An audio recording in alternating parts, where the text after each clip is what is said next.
Hi, this is Mike from Mike's Unboxing Reviews and How To, and on today's video we'll be taking a look at the tiny pocket rocket that is the MSI Nvidia Geforce GTX1650 Ventus XS OC 4GB.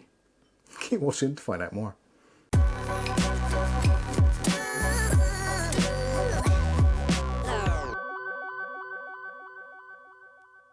So that was a ridiculously long name. Let's just refer to this from now on as the GTX1650 Ventus. Now there are actually quite a few different models of the Ventus XS. There's an OC, there's a V1, there's a non-OC, etc, etc. So yeah, do temper your expectations and do make sure that you're actually buying the right thing. We will be putting some links in the video description, so you can feel free to check those out and the local pricing near you.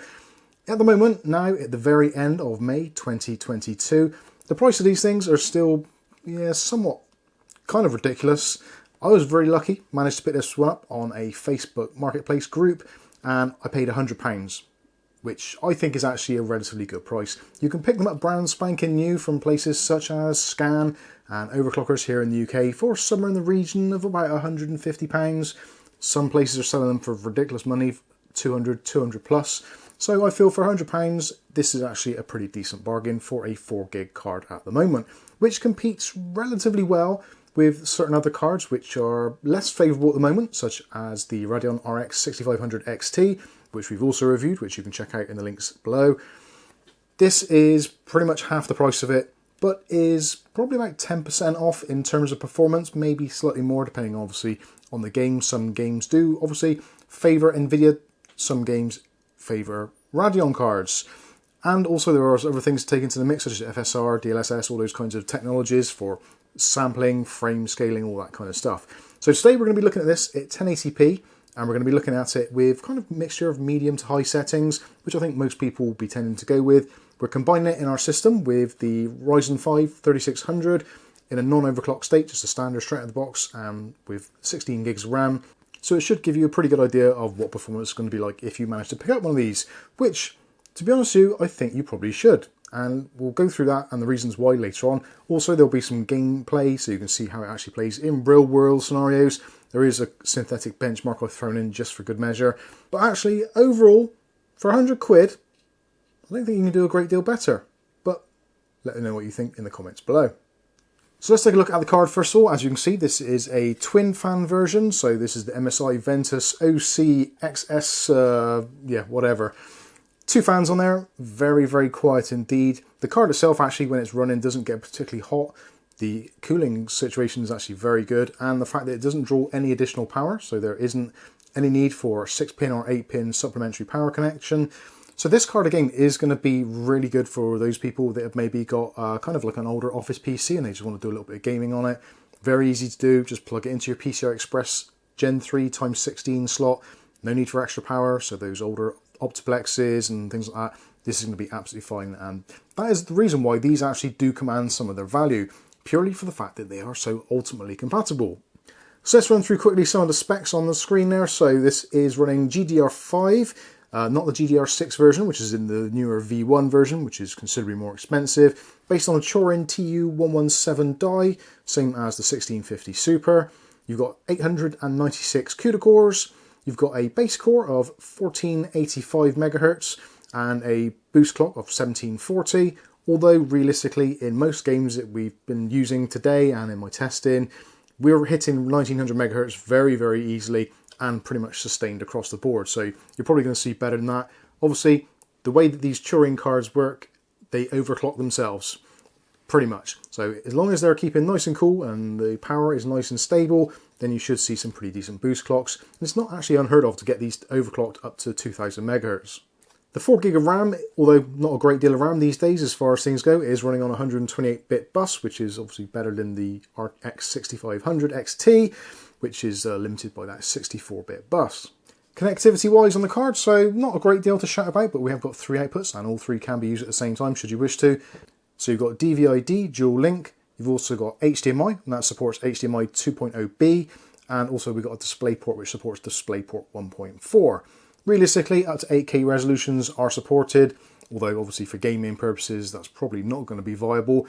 4K gaming, probably not the best of ideas unless you're playing some of those older esports title, but for 1080p and possibly bordering into 1440p at lower settings, you should be absolutely fine and be able to hit around about 60 FPS, 1440p, and getting towards the 100 frames per second mark, if not more, in a lot of titles at 1080p.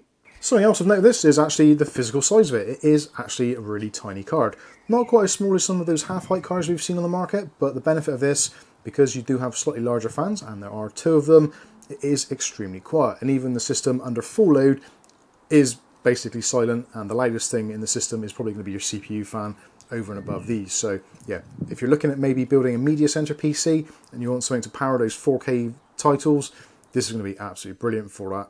Isn't going to need that extra power slot, is going to run nice and cool and quiet and virtually silent. So that's it for the specs of the card. Let's have a look at what the actual gaming performance is like, and we'll start off first of all with my favourite, and actually this is going to be in alphabetical order, so that makes life a bit easier. Let's have a quick look at CSGO. So this is CSGO running 1080p, automatic settings, so pretty much everything's on high, although this game runs on pretty much anything these days, but still getting some really good frame rates there, as you can see. And the slowdowns and stutters, which are very common in this game in certain areas, do fluctuate, but obviously at such a high frame rate you will expect that. But definitely very playable, no stutters to speak of, and runs very, very well. You should find it very enjoyable. Next up, we'll switch gears dramatically, and let's take a look at Cyberpunk. So this is Cyberpunk running at 1080p. Now I did change the settings through this just to give you an idea of what you can expect. So if you want visual quality, you're going to be looking in somewhere at the 40 to 50 frames per second, bordering 60 at times.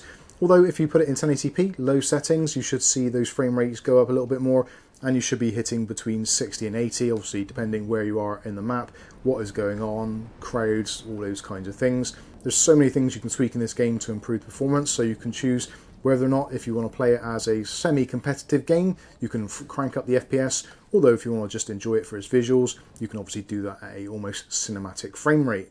Next up, something a little bit older, so let's take a look at Far Cry New Dawn.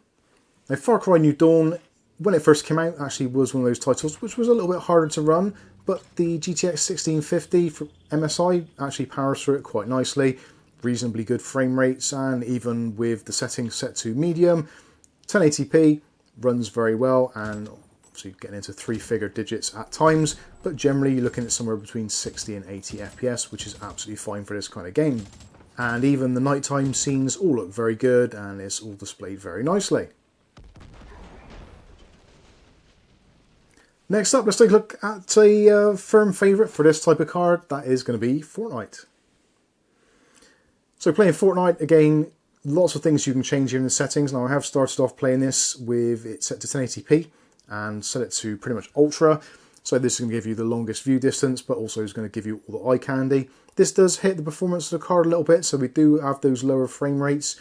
So we can actually go in, and a little bit later on you'll notice that I am changing down the settings to 1080p and then just setting the manual draw distance to ultra, and then everything else pretty much on medium. This gives really good frame rates and also gives you some really fluid gameplay, and almost in a semi-competitive fashion. But obviously, me playing, it doesn't obviously look that competitive, but trust me, it can be. Talking of competitive games, let's take a look at Rocket League. Rocket League, again, one of my all-time favourites. I love the game, I'm not particularly good at it, and in today's round, I'm playing online in a 3 versus 3 match. Yeah, we got absolutely annihilated, but anyway, take a look at it and see what you think. So this is at 1080p, and we're looking at some of the lowered settings here just to get the frame rates up, and we're almost hitting 300 frames per second. I think at some points there we're actually limited by the game engine itself rather than the actual card. But if you want to, again, you can switch it up and add in all those other textures and features, make it all look a little bit prettier. It does hit the frames a little bit, and we drop down into the kind of upper 200s. But again, 200 frames per second on a game like this is absolutely fine, obviously. And you could quite easily crank this up to 4K should you wish to, and still get over 60 frames per second. Next up, another car game, so let's take a look at Wreckfest again, another one of my favourites. This one I do like. There's lots of shiny surfaces, lots of eye candy, and it does look really good, and actually performs really well. Again, 1080p, and we're on medium settings here. It just looks and feels great, runs very well, well over 60 frames per second most of the time, if not into the triple digits at times. Runs very well, very smooth, very responsive, exactly what you'd want from a budget graphics card. So there you go, there's some gameplay examples. Obviously it is my gameplay, so don't expect too much. Let's take a look at one of the synthetics and see how well it does.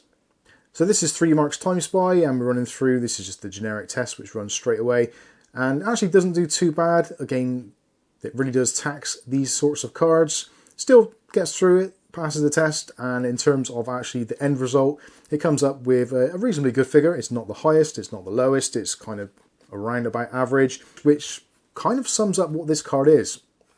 This is essentially an average card. A GTX 1650 is never going to set the world on fire, but where it does actually tick a lot of boxes is the fact that now, heading into June 2022, we are starting to see these appear on the market for considerably cheaper than what they have been over the last couple of years.